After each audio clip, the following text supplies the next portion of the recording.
Abra a palavra de Deus comigo, por gentileza. Hebreus, capítulo 6, versículo 19. Eu quero estar ministrando hoje sobre a âncora da alma. Hebreus, capítulo 6, versículo 19, diz assim: temos esta esperança por âncora da alma, segura e firme, e que entra no santuário que fica atrás do véu. Esse texto é um texto muito especial, e eu tenho certeza, esta é a minha oração, que a mensagem desta manhã ela possa marcar a sua vida, e que você saia daqui totalmente transformado, entendendo que Deus, Ele está no controle da nossa história. Quando se fala de âncora, nós estamos falando de um dispositivo marítimo, dos mais conhecidos, ou se não o mais conhecido. A função da âncora é prender o barco no solo, no fundo do mar, especialmente durante uma ventania ou tempestades próxima ao porto. Um barco sem âncora, ele corre o risco de ser levado pelo vento, ou arremessado contra um obstáculo e sofrer prejuízos, ou até afundar. Por isso, um barco precisa de uma âncora. Eu estava até conversando com o presbítero Marcelo, que ele subiu, foi lá na sala onde eu estava me preparando, e eu falei: presbítero Marcelo, você que foi sub da marinha, você tem conhecimento disso, muita propriedade para falar concernente a âncora. Mas, afinal de contas, o que a âncora tem a ver com a nossa alma?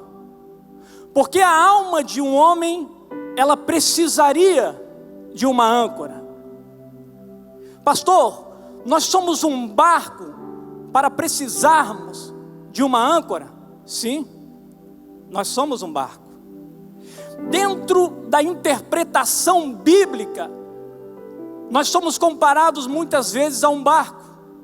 E com certeza você já ouviu inúmeras ministrações falando que nós somos o barco que estamos no mar da vida, e que Jesus é o nosso capitão, e que o céu é o porto aonde nós vamos abordar. Essa metáfora é usada por muitos pregadores. No livro de Tiago, Tiago chega a dizer que nós somos apenas um barco, mas que a nossa língua é o leme que conduz o barco. Mas essa metáfora de barco, ela perde força e sai de cena quando tem que lidar com as dificuldades humanas, com as nossas dificuldades. Porque os barcos, eles são de madeira, de ferro, alumínio, sei lá, de algum outro material, e eles se resumem somente àquilo. Mas nós, além da parte física, nós temos a parte imaterial, uma parte espiritual, emocional. Nós somos um ser tricotônico, como diria a teologia. Somos formados por corpo, alma e espírito. A alma é a nossa parte imaterial, adaptada para este corpo e para este mundo. Diferentemente do espírito, que é a nossa parte espiritual, que anseia pelo céu, que anseia pelo corpo futuro. É na alma que refletimos interiormente aquilo que acontece exteriormente. Os maus tempos que o nosso barquinho enfrenta, e de vez em quando no mar da vida, afetam principalmente a nossa alma. Por isso que a nossa alma, ela precisa de uma âncora. tudo aquilo que nós percebemos por meio de sentidos, afeta a nossa alma. Um sorriso, um abraço, uma rejeição, uma gentileza, a organização de um ambiente, a impressão de tudo isso, ela é estampada na nossa alma. Quando se fala de organização de ambiente, eu me identifiquei com isso, porque eu sou assim. Quando eu chego num ambiente, e principalmente um ambiente onde é o ambiente do meu dia a dia, se tem algo fora do lugar, me incomoda. Se eu estou sentado onde você está e o púlpito ele não estiver centralizado, aquilo me incomoda. E às vezes eu fico, isso fala conosco. A alma pode ser perturbada, abalada. Por isso, a nossa alma, ela precisa de uma âncora. O salmista fala no Salmos de número 42, verso 5, ele fala algo incrível. Diz assim: porque você está abatida, ó minha alma? Porque se perturba dentro de mim?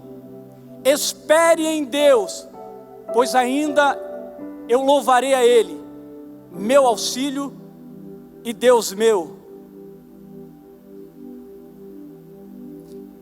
O salmista, ele fala aqui, muitas vezes, daquilo que acontece conosco no nosso dia a dia, aquilo que muitas vezes vem para tirar o nosso foco, aquilo que muitas vezes vem para tirar a nossa paz, as dificuldades do dia a dia, com aquilo que nos deparamos, isso abate a nossa alma, e muitas vezes nos faz parar, nos paralisa. E talvez você chegou assim, aqui nessa manhã, apesar da sua fé no Espírito, porque é no Espírito que Deus fala conosco, que Deus age em nós e através de nós. Então o Espírito ele está pronto, está inabalável, cheio de fé, mas talvez em sua alma esteja pairando uma nuvem de preocupação, e talvez esta nuvem esteja pairando uma sombra de medo, dúvida ou ansiedade. É por isso que a nossa alma, ela precisa de uma âncora. Eu quero compartilhar com você um versículo e marque ele na sua Bíblia. Amarre ele, a sua alma, como se fosse uma âncora para a sua caminhada. Evangelho de Jesus Cristo, segundo escreveu Mateus, capítulo 28, versículo 20, diz assim: ensina-nos a guardar todas as coisas que tenho ordenado a vocês, e eis que estou com vocês todos os dias até o fim dos tempos, ensinando-os a guardar todas as coisas que tenho ordenado a vocês, e eis que estou com todos vocês até o fim dos tempos. Muitas vezes vem sobre o nosso coração, a nossa alma, o sentimento de que estamos sozinhos. E eu acredito que muitos passaram por isso neste tempo de pandemia. Parece que ninguém está junto conosco. Parece que tudo saiu do nosso controle. Quando nos deparamos com uma situação dessa, tudo perde a razão, e no nosso coração há uma incerteza do dia de amanhã, porque o que você escuta aí fora é que cada vez mais as coisas vão ficar pior. E quando nós nos deparamos com essa fala, com esse discurso, isso afeta o nosso emocional. Quantas pessoas hoje estão trancadas num quarto em depressão? Alguns dias atrás eu recebi um telefonema concernente a isso. Quantas pessoas hoje não têm mais uma perspectiva de vida, porque não sabe como tudo isso vai acabar. Mas nessa manhã, eu quero pedir para você deixar de ouvir o vento por um instante, essas falas por um instante, esse discurso que está aí fora. E eu convido você deixar o medo de lado, a tempestade, aquilo que está te cercando, porque Deus fala para você nesta manhã que ontem Ele esteve com você, hoje Ele está com você, e amanhã Ele estará com você. Deus, Ele não muda por causa das circunstâncias. Deus, Ele não muda por causa das tempestades e adversidades que vêm sobre a nossa história e sobre as nossas vidas. Deixa eu falar algo para você. Talvez você está vivendo dias onde os teus melhores amigos te abandonaram, a tua família, ela se esqueceu de você. Mas nós acabamos de ler aonde Deus fala que Ele não muda. Não. O que Ele foi no passado, Ele é hoje, e assim Ele será eternamente. Todos os dias você pode levantar da sua cama, todos os dias você pode abrir os seus olhos, todos os dias você pode olhar ao seu redor, por mais que as coisas estejam dando errada, há um Deus que te criou, há um Deus que te escolheu, e Ele está com as mãos estendidas sobre a sua história. Muitas vezes pensamos até em desistir de sonhos, projetos. Quantas pessoas desistiram da sua família por causa de uma crise financeira? Quantas pessoas desistiram da sua empresa por causa de uma crise financeira? Quantas pessoas desistiram de sonhar porque a sua alma foi afetada pelas circunstâncias dessa vida? No livro de 2 Coríntios, capítulo 4, versículo 8 e 9, a palavra de Deus nos diz algo muito forte: em tudo somos atribulados, porém não angustiados, ficamos perplexos, porém não desanimados, somos perseguidos, porém não abandonados, somos derrubados, porém não destruídos. A adversidade, a aflição, a angústia, ela faz parte, mas não é o fim. Aquilo não reflete, querido, as promessas de Deus, a soberania de Deus e a bondade dele concernente à minha vida. Deixa eu correr aqui. A certeza da presença de Deus deve produzir em nossa alma pelo menos 3 resultados. E o primeiro resultado é: a certeza da presença de Deus faz com que a nossa alma descanse nele, espere nele. No livro de Êxodo, capítulo 32, diz que o povo de Israel havia pecado terrivelmente contra o Senhor. Eles haviam feito um bezerro de ouro. Eles haviam pressionado Arão para fazer esse bezerro de ouro. Quando Moisés, ele estava no Monte Sinai, ele está buscando o Senhor, orando ao Senhor, acontece algo que entristece o coração de Deus. E a Bíblia diz que o que aconteceu depois disso, 3.000 homens morreram. E toda a nação de Israel, eles começaram a sofrer por enfermidades. No capítulo 33 de Êxodo, Deus ainda está muito irado. Deus ainda não havia lidado com aquela situação, com aquela atitude do povo de Israel, de ter trocado ele por um bezerro de ouro. E ele diz para Moisés, eu quero parafrasear isso neste momento: Moisés, a partir de hoje, eu não vou mais no meio do povo. A partir de hoje, não adianta clamar pela minha presença. Eu vou enviar um anjo para que ele vá diante de vocês.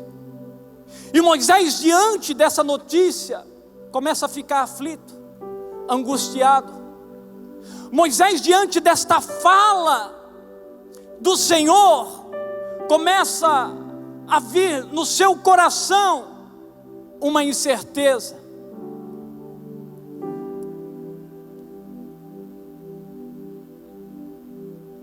E ele diz: Senhor, eu estou aqui porque o Senhor me designou. Eu estou aqui porque o Senhor me elegeu para eu ser um instrumento para o teu povo. Eu não estou aqui porque eu quero. Esse povo não é meu, esse povo é teu. O Senhor que escolheu esse povo. Ele fala: Senhor, esse povo é o povo da promessa. Se o Senhor não for conosco, não nos faça subir daqui. Como essa oração, como a oração do justo, ela tem poder. Como a oração do justo, ela faz mudar o ambiente, a situação.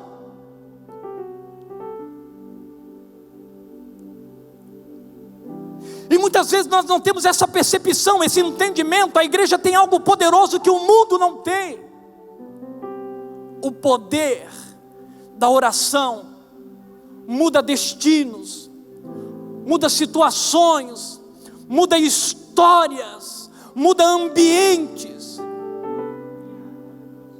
E eu sou testemunha disso, porque quando eu estava conhecendo o Evangelho, começando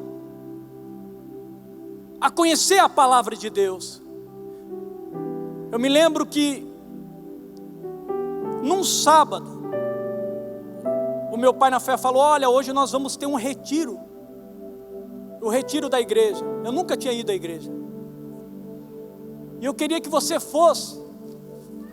Eu não tinha descido as águas ainda, eu trabalhava com ele, ele estava ministrando sobre a minha vida. E eu falei para ele: eu vou. Nós saímos da loja, ele me deixou em casa, foi em casa arrumar as coisas dele, com a esposa, e eu fiquei na minha casa. Só que quando eu entrei para arrumar minhas coisas, de repente, alguém chamando. E para quem não sabe, o meu apelido era Tatu. E falando: Tatu. Eu olhei na janelinha e eu digo: rapaz, é o seu Cola, o treinador do América. Ele assim: olha, nós vamos ter um festival de futebol e nós precisamos de ti. Oh, palavrinha mágica. Falei para ele: o quê? Não era Deus falando não, irmão. Era o inimigo tirando o foco. Eu cheguei para o meu irmão e falei assim: olha que é uma pessoa sem Cristo. Falei para o meu irmão assim: ó, o meu patrão vai bater aí, tu não me visse. Não fala que tu me viste. Eu estou indo lá jogar uma bolinha. Peguei minha chuteira, fui para o jogo. Fui jogar, briguei com um amigo, de cair no braço mesmo, algo que nunca aconteceu comigo. E fui para casa. Cheguei em casa e digo, opa, hoje começa o carnaval, eu vou para o Guerrinha, o 1º de maio. E entrei na primeira noite, eu não fiquei 5 minutos, e não sabia o que estava acontecendo. Quando eu entrava, eu ficava aflito, ficava angustiado e não sabia o que estava acontecendo comigo. Fui na segunda noite, pagodezinho, como eu falei na última ministração, pastor Zeca Pagodinho, só que o ministério de louvor agora era o Exalta Samba. E entrei, não fiquei 5 minutos, quando eu colocava os pés dentro da danceteria, uma angústia tomava o meu coração e eu ia para casa. Na terceira noite, uma tempestade, algo que nunca aconteceu, em frente à rua Capitão Pedro Leite, ali no 1º de maio, uma enchente. Eu digo, meu Deus, o que é isso? E eu consegui sair da enchente, entrei, não fiquei lá 5 minutos e fui embora. Entenda o poder da oração. Quando eu cheguei na segunda-feira para trabalhar, todo sem jeito. Ele falou, onde é que você estava? Eu digo, então, fui convocado. Quando eu cheguei em casa, a convocação estava lá e eu tive que sair. Pedi perdão para ele. Ele falou assim, nós oramos tanto pela tua vida. Nós passamos o retiro, muitas pessoas clamando pela tua vida. E a oração que era feita lá era essa: Senhor, muda a mentalidade do Fabrício, alcança o Fabrício, que a tua misericórdia possa alcançar o Fabrício, que a história dele seja mudada, Senhor. E aí eu comecei a entender a angústia, a aflição que estava no meu coração, porque a oração ela mexe com o coração de Deus.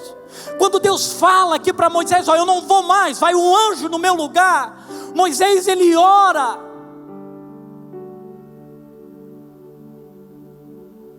e a Bíblia faz uma das declarações mais lindas, no livro de Êxodo, capítulo 33, versículo 14, Deus respondeu, e ele respondeu a oração de Moisés falando, a minha presença irá com você, e eu lhe darei descanso.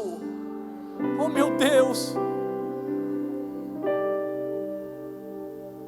Deus,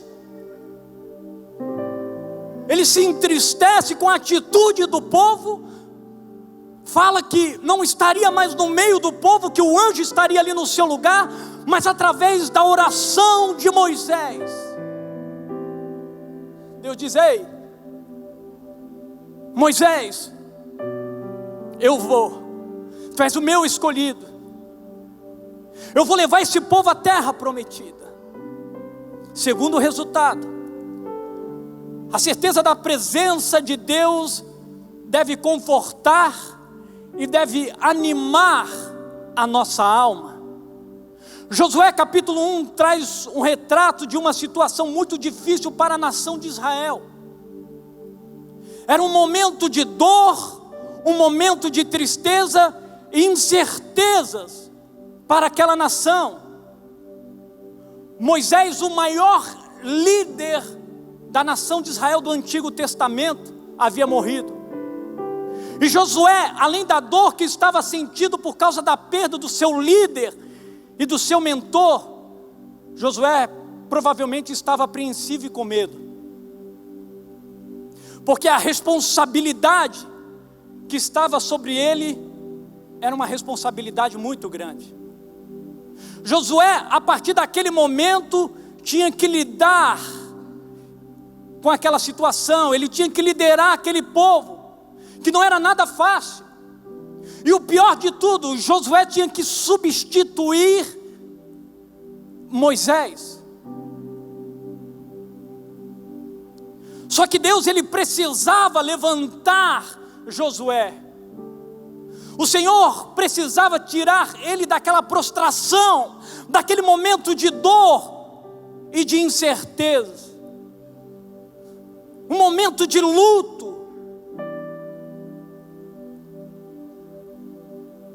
porque ele tinha uma terra para conquistar, ele tinha um povo para liderar, ele tinha inimigos para enfrentar.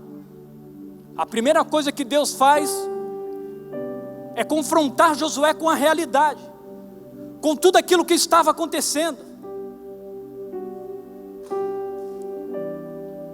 A segunda coisa que Deus apresenta para Josué, qual era o alvo, o propósito, o que ele tinha que fazer de uma forma muito clara. E a Bíblia diz que Josué levanta, ele atravessa o rio Jordão, e Deus diz: olha, você tem que conquistar tudo isso, o norte, o sul, o leste, o oeste. Deus define o propósito para Josué. E a terceira coisa é, Deus faz uma aliança com Josué, e nessa aliança que Deus dá uma garantia de vitória.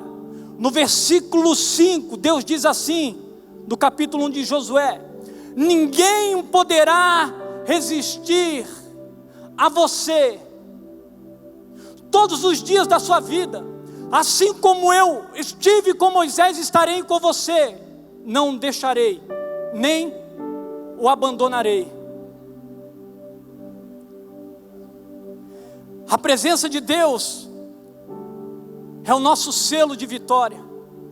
A presença de Deus é a garantia que não importa o que vem pela frente, não importa o que nós vamos enfrentar, não importa o que esteja acontecendo aí fora, nós temos a certeza de que Deus está conosco, e a vitória é certa, e o nome de Jesus Cristo, Ele será glorificado. Oh meu Deus!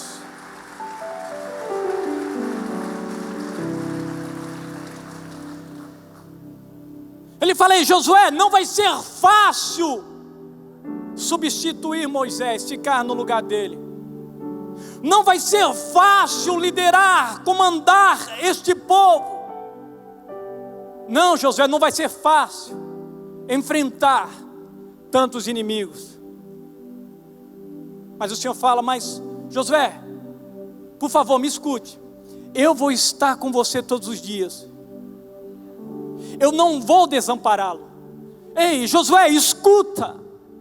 Escute bem o que eu vou te falar. As circunstâncias podem ter mudado na sua vida. O teu Moisés, a sua garantia pode ter sido arrancada, tirada de você.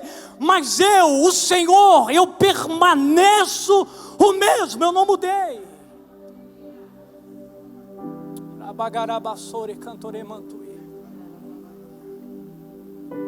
E muitas vezes nós nos apegamos a coisas, falando: ah, Senhor, se eu perder isso, a minha vida acaba. Muitas vezes ficamos apegados a coisas do passado, porque perdemos e achamos que a nossa vida acabou. E Deus está falando: ei, olha para frente, porque eu tenho coisas novas. Ei, olha para mim, porque fui eu quem escrevi a tua história. Eu tenho coisas melhores para a sua vida. Ei, tire os teus olhos do passado, daquilo que já passou, e olhe para frente, olhe para o teu Redentor, olhe para o teu Salvador, porque Ele irá fazer nesse tempo coisas novas na sua vida. Oh meu Deus!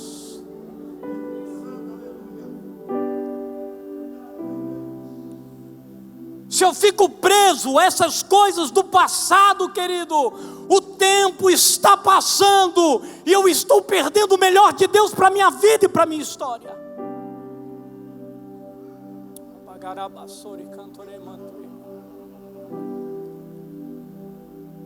Esta é a sua manhã.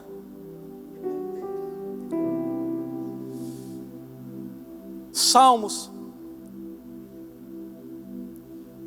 capítulo 46, Salmos de número 46, do verso de número 1 ao verso de número 5, o salmista diz assim: Deus é o nosso refúgio e fortaleza, socorro bem presente nas tribulações.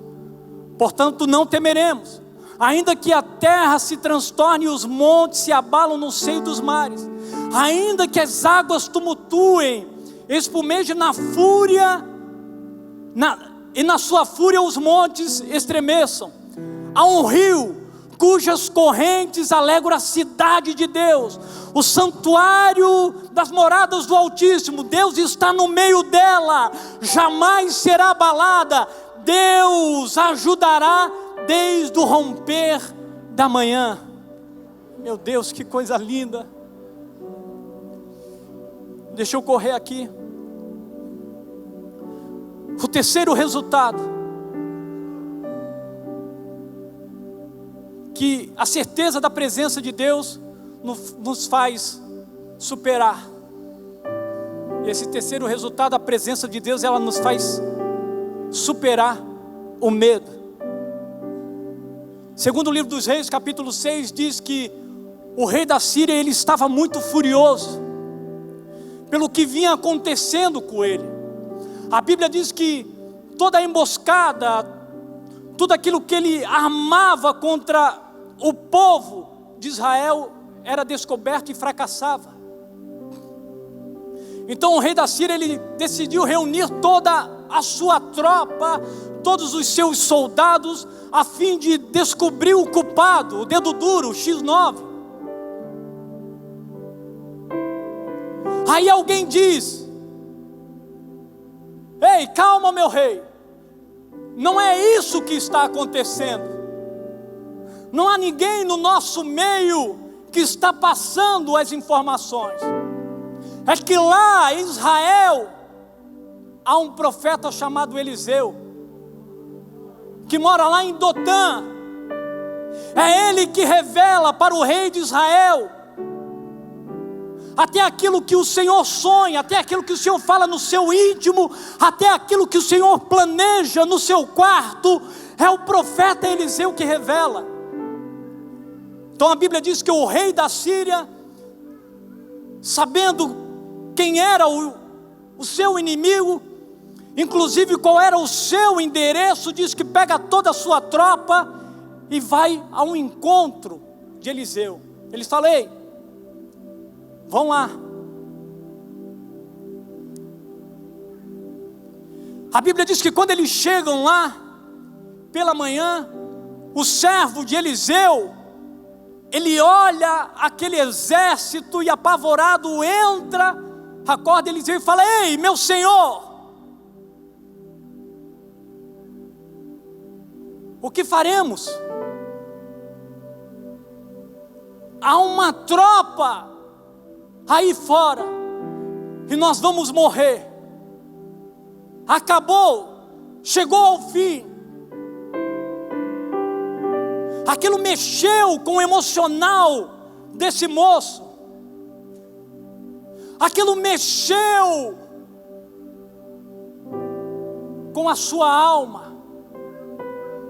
As palavras que saíam dos seus lábios: acabou, eles vão vir aqui, eles vão nos matar.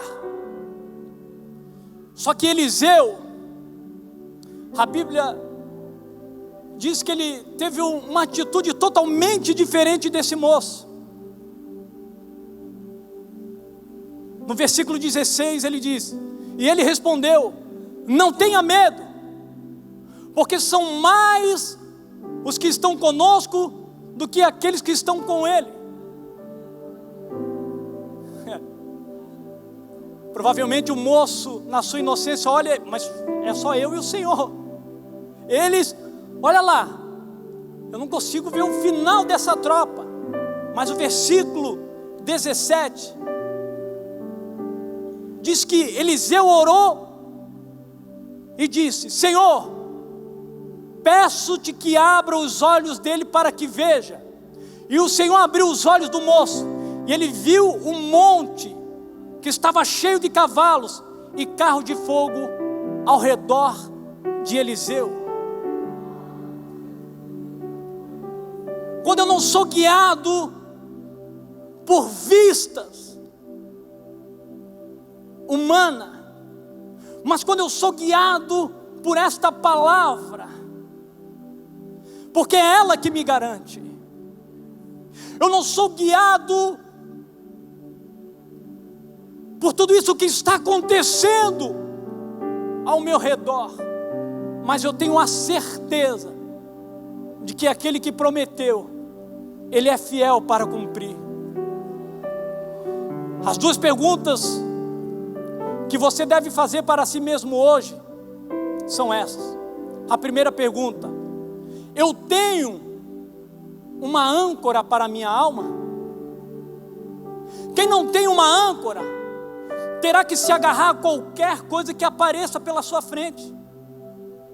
Às vezes é uma coisa que vai fazer você afundar mais rápido, que vai te levar para o fundo, que não vai te manter seguro, que é exatamente a sua destruição. Quem não tem uma âncora nesses momentos de tempestade busca refúgios, muitas vezes, e eu quero dar alguns exemplos aqui, nos estádios de futebol. Você olha a pessoa lá, ela está gritando, pulando, porque ela sabe que no fundo, o jogo da sua vida já foi perdido. Quem não tem uma âncora nesses momentos procura, muitas vezes, desculpa o que eu vou falar aqui, um local para se divertir, um bar para encher a sua cara, tentando afogar as lágrimas da sua alma, mas acaba afogando a própria alma. Quem não tem uma âncora nesses momentos, acaba procurando um caminho radical, como o caminho das drogas, porque não consegue lidar com a realidade da tempestade, com a realidade da vida. Então, esta pessoa, ela busca refúgio nas desilusões, mas são tentativas desesperadas, que não tem uma âncora, que não tem um porto, que não tem um chão onde ela ancorar. Outros até têm combustível, às vezes para tentar contornar a tempestade, ou para fazer uma viagem, para viver uma aventura, até contorna por um tempo, desestressa, passa um momento de distração, mas não importa o quão longe eles vão, eles nunca vão encontrar uma esperança que os satisfaça. Escute, o conhecimento do homem, ele é capaz apenas de nos fornecer informações. O homem, ele é capaz de prever a tempestade. O homem, ele é capaz de explicar a tempestade. Mas a ciência humana não tem uma âncora para você. A sua alma, ela precisa de uma âncora. Evangelho de Mateus, Evangelho de Jesus Cristo, segundo escreveu Mateus, capítulo 8, do versículo 24 ao 27, diz assim: e eis que se levantou no mar uma grande tempestade, de modo que as ondas cobriam um barco. Jesus, porém, estava dormindo. Mas os discípulos foram acordá-lo, dizendo: Senhor, salva-nos, estamos perecendo. Então Jesus perguntou: por que vocês estão tão medrosos, homens de pequena fé? E a Bíblia diz que Jesus se levantou, repreendeu os ventos e o mar, e tudo ficou bem calmo. E aqueles homens ficaram admirados, dizendo: quem é esse, que até os ventos e o mar lhe obedecem? Quem sabe, você chegou aqui nessa manhã, com a sua alma agitada. Talvez você chegou aqui nesta manhã, debaixo de tempestades, no mar da sua vida. Talvez uma tempestade moral, emocional, espiritual. E isso tem tirado o seu sono. Isso tem ocupado os seus pensamentos 24 horas por dia. Só que quando eu leio esse texto, os discípulos, eles nos ensinam o que nós devemos fazer na tempestade: clamar por Jesus. tenho duas perguntas para você. Jesus Cristo, Ele está no seu barco? Porque se Ele estiver no seu barco, ou se você simplesmente tiver a certeza de que Ele está no seu barco, convide-o nessa manhã, para Ele entrar na sua vida. Aí você poderá clamar a Ele: salve-me, porque estou perecendo. Nós temos que entender que Ele é o único que pode acalmar essas tempestades que fogem da nossa capacidade, do nosso entendimento. A presença dEle na sua vida tem o poder de fazer você descansar. A presença dEle tem o poder de fazer nós entendermos que sem Ele nós não vamos chegar a lugar nenhum. Se coloque de pé nesta manhã. Quantas vezes nós tentamos caminhar na nossa própria força? Muitas vezes nós tentamos, e segundo o nosso entendimento e aquilo que aprendemos. Só que o salmista nos ensina algo muito poderoso. Salmos que nos diz assim: entrega o teu caminho ao Senhor, confia nele e Ele tudo fará. Ah, pastor Fabrício, eu tenho feito isso sim. Toda a dificuldade, todo o problema, toda a tempestade eu tenho entregado a Ele. Não é isso que o salmista está falando. Quando o salmista fala de caminho, ele está falando de sonhos, de projetos, de história.